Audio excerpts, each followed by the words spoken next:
Benny, is your dad Rick Rubin? No, I do not have any relation to Rick Rubin. I do have uh, a fondness for Rick Rubin. I think like Rick Rubin is someone that only came into the public consciousness in the last year or something. Remember, he just like, but Rick Rubin has been a huge part of my own personal understanding since I was maybe 14. Wow. Because when I was 14, I fell in love with an album by the band Slayer called Divine Intervention. Hmm. And that was produced by Rick Rubin. And in the olden days, back when you used to hold CDs in your hand, you'd read all the words on the CDs that you loved. And Rick Rubin's name was on there. And I was like, I need to know everything I need there is to know about this guy. And he has my name, and that's amazing. So I like did a whole bunch of research and like learned a whole bunch about Rick Rubin and listened to all these albums that he had produced and whatever, and got like really into Rick Rubin. So I'm really happy when all of a sudden there was just a whole bunch of Rick Rubin wisdom and a really good book about him around, Yeah. you know? I'm so mainstream. Yeah. I mean, I knew about Rick Rubin before his book. I watched a couple of interviews and he was very zen, had a beautiful voice, appeasing voice. And his book, The Creative Act, is my favorite book this year for sure. It's a great book. And everyone, this is Benny Rubin, CEOs of Senders and about to become a friend of mine. He joined Level 96 not so long ago, and he's an interesting guy. We're going to talk about difficult conversations today, are we? Yeah. You know, it's funny. So I had a friend many years ago who told me it was the first time I ever heard that expression: hard conversations, easy life, easy conversations, hard life. Yeah. And I remember I rejected it just like you reject all the things that people say that Yeah. seem like they're cliches. And then it's sort of like, I don't know, a few hours later, it sort of hit me and I was like, oh, damn, like that's actually really profound. And I remember I try to use that all the time. And what I figured I know out, that. and what I figured out is that inside your own work environment, it can be very, very easy because you can always just try to find the place that there's a little bit of pain and sort of needle into it. It becomes really, really powerful when it comes to client conversations Oh, because oftentimes it's the things that are unsaid or the things that sneak up and bite you. yep. So it can be really fun, even with a client that's going really well, to just ask a question. Like, it can be like, hey, I just checked the lifetime value and you just crossed the $100,000 mark, which is a really big milestone. And I know you think about it in terms of month to month, but it's been years now. Is this actually ROI positive for you? Or are we basically going on momentum? That's a really, I mean, you sort of like don't want them to think about that. You know what I mean? You want them to just like cruise by and pay the bill every month and like be happy. You like really ask that kind of question, you get really interesting conversations. Oftentimes what they tell you is, of course it's been all right, positive, da, da, da, da. And then you can sort of be like, well, I, how have you felt that we haven't raised your prices anymore, even though you're making so much money off the back of us? Like that's a weird thing to ask. But again, it's like hard questions that are getting towards Yeah, the second one is a bit odd, but yeah, I mean there's probably a way phrase it in a better to way. have it. In a better way that's like a bit more win-win because yeah, everyone, most humans are win-lose, by the way, so they would just it would sweep away that question. But the first one, I have it pretty much all the time. I show up to my call with my CSMs, which are about to be AI. More on that later. Yeah. And I play the impartial guy. I play the doctor, and I don't care. That I act like if this wasn't my company. And Yeah. I think first it helps me align my values and feel better with myself rather than someone that's always going after money. It also forces me to improve my product. And Yeah. the client views me as an ally. Yes, my CSM, it's hard for them to not play for my business. So yeah, I love taking that one and just asking them like, look, you've seen the open rates are not what they should be. Yeah. or look at this meeting, it didn't close. Yeah. I act as a coach. So yeah, I'd love that. Yeah. I think that one of the things, my belief, that separates really good service providers from mediocre service providers is sharing information and looking at it together objectively. Like you just said, I think we can both agree that these open rates suck. It takes a huge weight off the client because now they don't have to guess if you think the open rates suck, and they don't have to, right? Because you're the expert also. And it also can be the other side of it, which is I think we can both agree that the open rates are really healthy. Email deliverability is not a problem. So let's drill into what is the problem, because the reply rates aren't really good. You know what I mean? Or like something's up. And then if you have this kind of attitude, as you know, and you extend it all the way through to being like, hey, we sent you 100 leads. What is wrong? Because you haven't closed a single one of them. So then it goes beyond what our job is. Whether, I mean, my team mainly focuses on email sending and delivery. We don't even really do lead gen stuff anyway. But even if you're just helping them out and looking at their dashboard or whatever on Apollo or something, you kind of like, you guys aren't doing a great job. You know what I mean? It's like, ooh, like something's wrong. And Yeah. occasionally you lead to churn because they go, you know what, you're totally right. We're going to pause our email program now and take some time to figure that out. And you're like, no, no, no. But sometimes it leads to really great breakthroughs on their end, because they can start to say, well, what would you do? What would you do? What would you? And then you can dig into their sales process a little bit further down the pipe. And that can be really helpful. People just think that if they get a waterfall of leads, it's going to solve all their problems. But inside that world is a complicated world that you need to segment.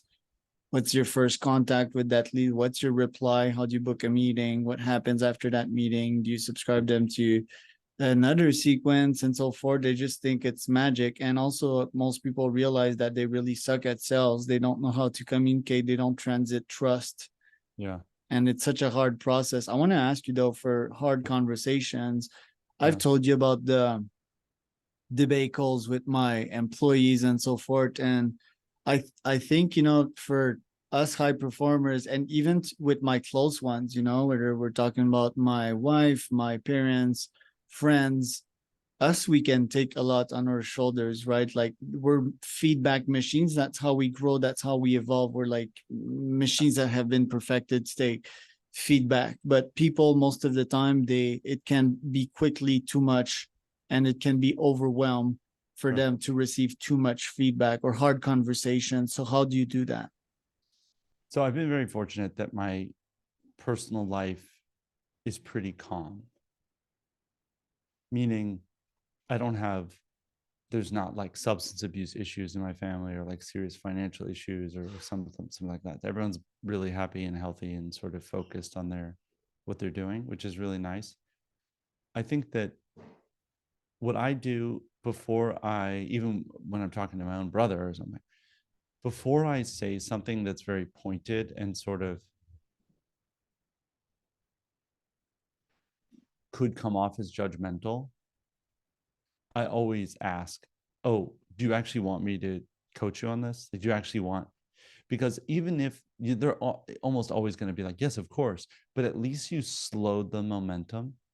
Because if you think about what happens if you're having like a fight with your significant other or something, or like you're watching someone fight with them, is they start to say things without stopping the momentum of saying it.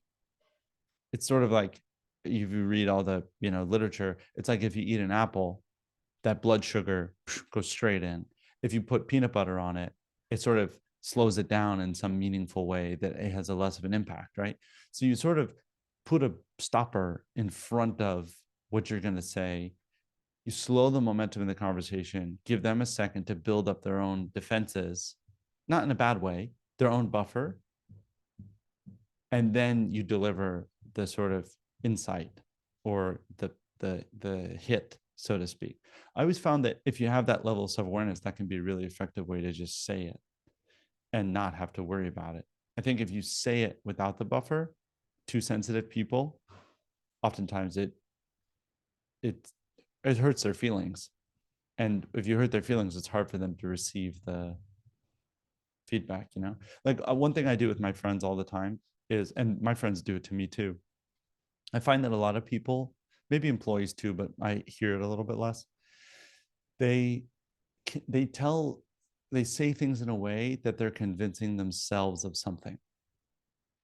And you can, and smart people do it too. It's not smarter. Everyone does it, where you're sort of like, it's just they're convincing themselves.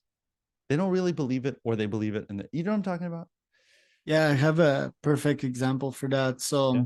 I have dogs right now, and when I'm acting mad, I convince myself that I'm mad and I'm acting as a parent, quote unquote, and I put this mask on. Well, why the fuck am I doing that? You know, I look like an idiot. Yeah, for sure. For sure. So this like, anyway, I always think about this in terms of conversations with people. Are you convincing yourself? So that becomes a point where I'm going to try to give them hard feedback, right? Because I want to say to them, hey, you're trying to convince yourself of this, even if you don't really believe it. Let's clear the crap out of this.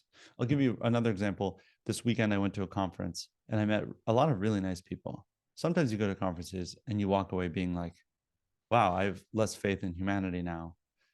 And sometimes you walk away being like, wow, they're really nice people. What I found was there are a lot of really eager young founders, 22 to 26 years old, let's say. And they sounded a lot like me when I was a founder at 24, 25, which is zooming wildly from macro to micro, having almost no operational ability, but that doesn't matter because you can build those muscles, and explaining things in such a way that they're trying so hard to explain it. Right. And I did the same thing. I was like, okay, I can give you real feedback on what you told me, or we can just talk lightly about it. It's up to you. Cause I don't mind giving you my real thoughts about this, but I'm also okay just to be like, hey, best of luck to you. It's going to be awesome. And ask a few like questions. And what I found is a few people would say, sure, give me feedback. And I give them feedback. And then they'd be horribly upset and like mad at me. And then some people, it would lead to a really cool conversation and I learn a lot and I do some intros to them because that's what I like to do. Once I really trust someone, then I'm happy to pass them on to other people. Um, Yeah. so anyway, I found that it was hit or miss. Like 3 out of 5 times they would be very receptive because I put that stopper. And then I said, hey, this is the things that you said that kind of smell like BS to me. Hmm. Yeah, the importance of words and the weight of words, because like you said, you can get into cortisol feedback loops and not get out of that. And I was about to say, people also have different means of communications. Right. For example, I found out with my wife that sometimes having a quote unquote argument, and by the way, not all arguments are bad. You know, it leads to pain and growth. It keeps like the number one value that we share, which is honesty, at the front and center. But even in those conversations, sometimes I find myself triggered, and so does she, and so does like all the employees that I manage, and it's hard to get out of that. So choice of words. So that's where I think an AI could do a perfect job, in between Benny and the receptor. So it would take what you mean and phrase it to them. Maybe not. Yeah, a nice way would be cool, but it would also take your intentions. What are your intentions? Do you want to win on your side from that? And how much do they want to win? I think that would sort of help, because I know very few humans that do not get triggered. Even myself, I tend to fancy myself as a spiritual person that done a lot of mind work. And sometimes when you give me feedback, yeah, I got semi triggered. And I told you that I wanted to do a debate form of this podcast for that reason, to even work out more that muscle to take feedback and to take What adversity. remember But yeah, what it's hard. you that triggered you? Huh? Do you remember specific feedback that I've ever given you that triggered you? Show it when I Well, triggered. for example, the I think the first call that we had, you were like, yeah, most cold email agencies don't know shit. I think you said, I don't know shit and stuff like that. And yeah, that to me is like a dagger. And me, it's always fight, I never flee. And But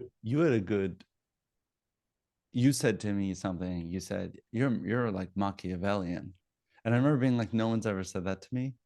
But I think that if you think about Charles, I think if we want to revisit it, it's actually a really funny thing to revisit. I'll tell you why. yeah, yeah. And I can talk it in terms of you, or I can abstract it either way. I'll abstract it out because I don't necessarily mean it to be about you.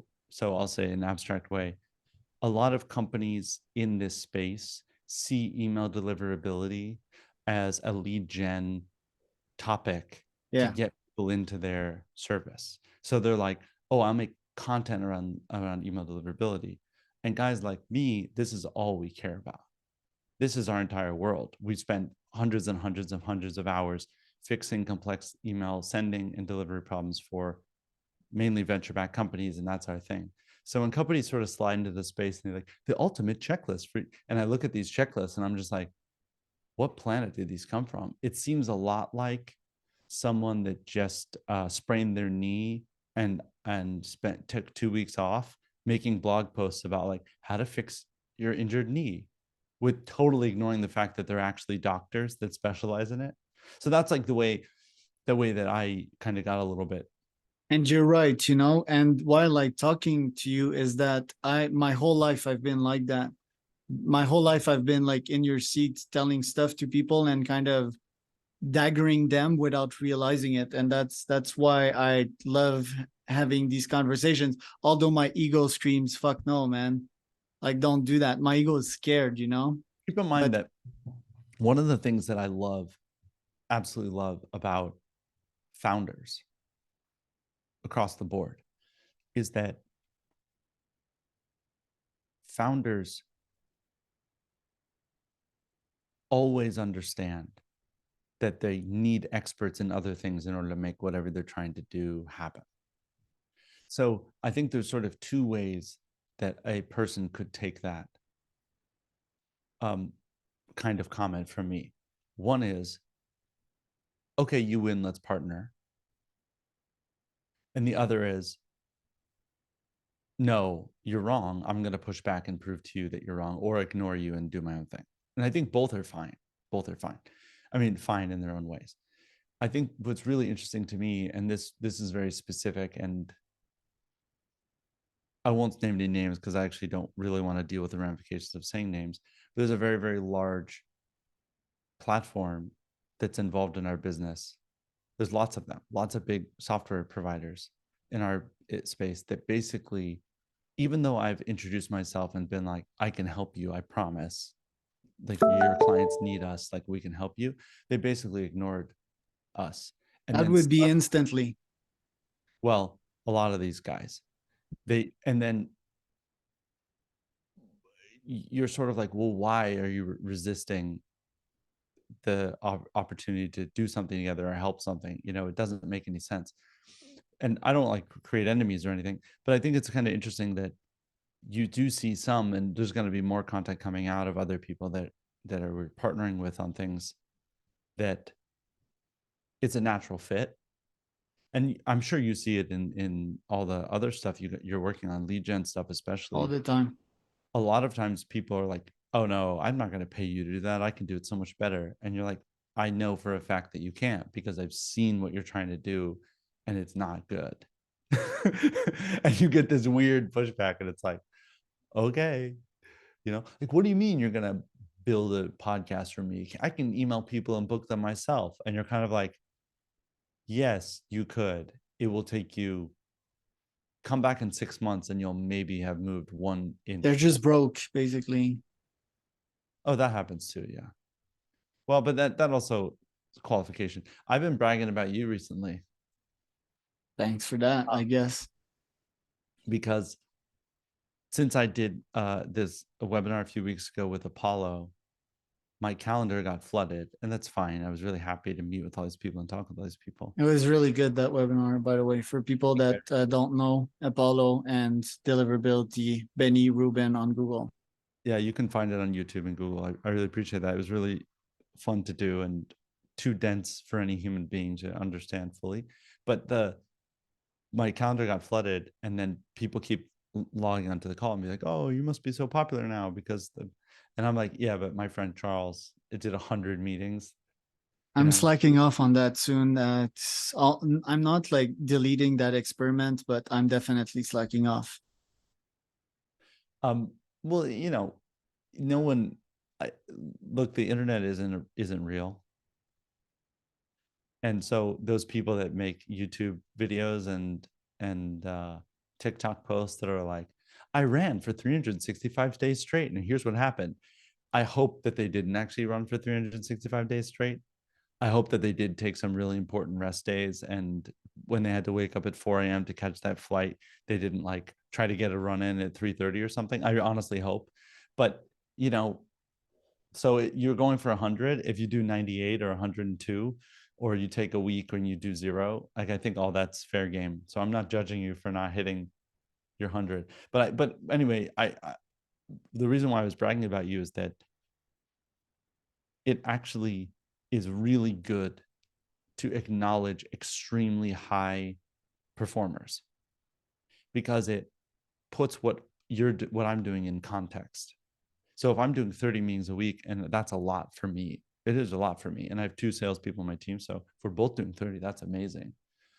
It's great to respect someone that actually has the stamina to do 3 times that.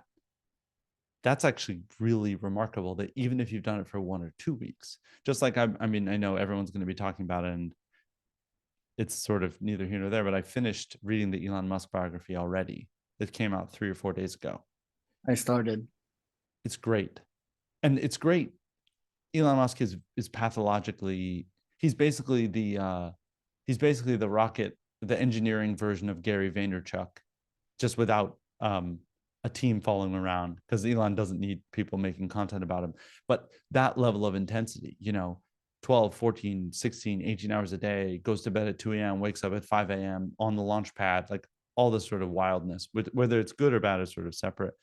But it's really nice as a human being to just say, okay, if that's the high watermark, and the low watermark is the laziest founder type person in the world, I'm somewhere in the middle. Not the hardest driving, not the lowest driving. You understand what I I've mean? been there. Yeah, I've been there too. And yeah, Elon's a freak. A lot of people don't like when I quote Elon because it's like, everyone's an Elon fanboy. No, I'm like studious and I'm OCD and I'm weird. I studied the guy precisely and decorticated a bunch of things. I don't give a fuck about Elon actually. I intend to be something greater than that. I think that in his case, and by the way, I've been also in that life of yours that I won't call it cruising for sure, but having a nice lifestyle, let's call it that way. Um, and this experiment right now, I'm not cutting it off, but I'm definitely reducing it by 75% to focus more on pure sales calls. And also, yeah, sleep some more because I am getting fucking burned out. My batteries are probably at 7% since a good 4 weeks. And I think it's just inspiring also these folks, just to prove what's possible as a humanity. And I think that without like weird people like that, I think society would sort of stagnate, and I wouldn't have a light over my head, Wi-Fi, and this Shure microphone, this MacBook. So I That's think it's one way, worth it. that's one way to put it. I do see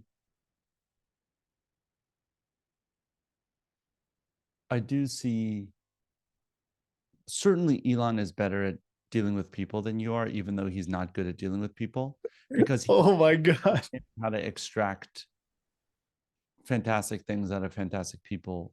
And that's not nearly, that doesn't mean that he's always treats people But nice. he's more of an asshole, way more than, so I'm not enough of an asshole is what you're saying. No, I'm not saying you're not. I think you might naturally have more sensitivity, and you'd rather not have to do, Yeah, that's deal with that true. stuff. But what I was going to say is that you do have a lot in common with him. in terms of your intensity and your terms of your conviction. But you also have the other traits that a lot of people who are very performant have, which is when you are presented with things that counteract your belief, you change very quickly. Because I don't see you as stubborn at all. I think when things are working, you're happy, and when things aren't working, you're not happy. And if you get new information, you change I course. go for truth. Yeah. I think that's really great. Um, Me, I make decisions much slower than you do anyway. So I'm pretty consistent. I mean, I'm not always consistent, but I'm pretty consistent. I can So be very, very slow I also on think some that's what things. then, If I don't have enough data, for example, if my data glass is not filling itself quick enough, I can take years.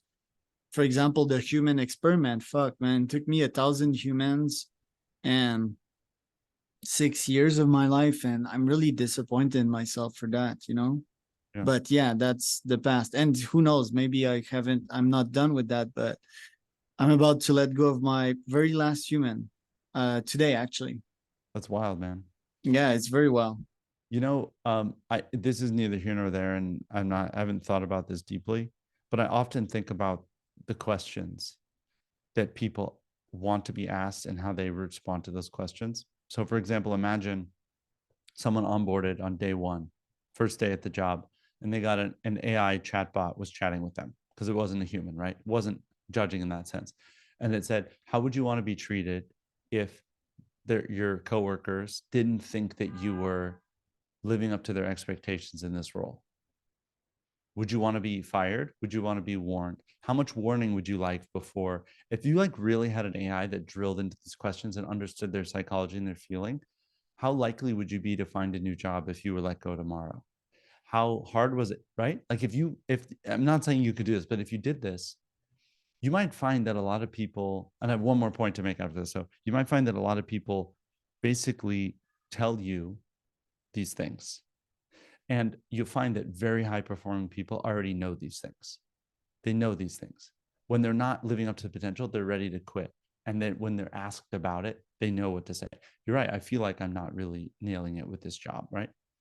So that's like something that I often think about is that you're if we knew more about how people felt about how they wanted to be treated, you probably wouldn't be equivocating, because then you could reach out to an employee and say, remember the survey you took or whatever that said that you wanted to be 3 weeks warned, 2 weeks warned.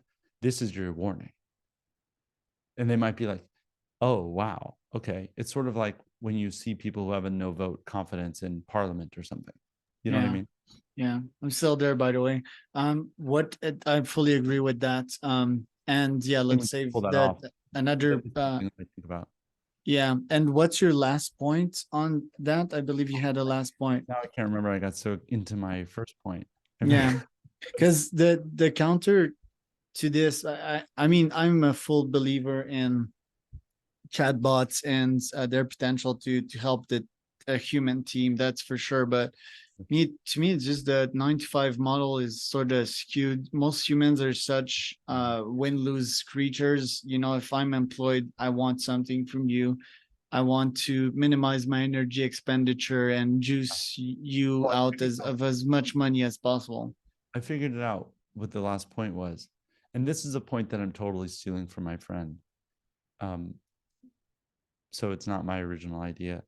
He told me that, and if this had 100 million views, we'd get a lot of hate for this kind of thing. So just trigger We'd warning. get canceled. And I'm not going to get canceled for it, but his belief is that in this modern moment, someone that's capable can find a job very quickly.